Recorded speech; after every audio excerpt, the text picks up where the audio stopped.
Trump said he will stop the genocide in Bangladesh. Can he do that? Can we take some action against Bangladesh now?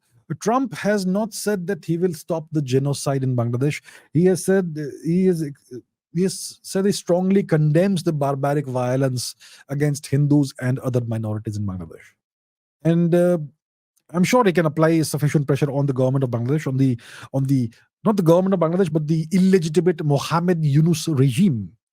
He can apply sufficient pressure on that regime to essentially stop the genocide, the pogroms that are happening against Hindus right now. That he certainly can do. So I think that he will do.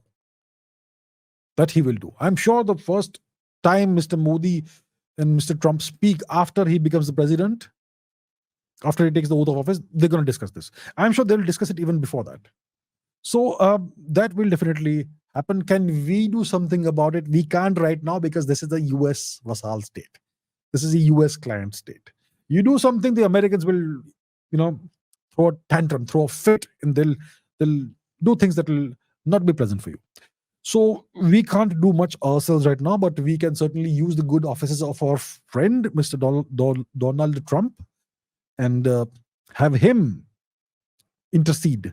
So you see, it kind of makes us look very weak, right? India, we are so weak, we can't even intervene in Bangladesh. That is not the case. There are only two nations, or three nations, let's say three, to be more realistic. There are only three nations on the planet that are more powerful than India: the US, Russia, China. No other nation is capable of challenging India militarily. That's how powerful India is. That's the good news. The bad news is, the other good news is that Russia is our friend. We have absolutely no problems with Russia. No conflicts of any kind with Russia. So that's the good news number two. So that leaves us with the US and China. The bad news is that the US and China have proxies that surround us.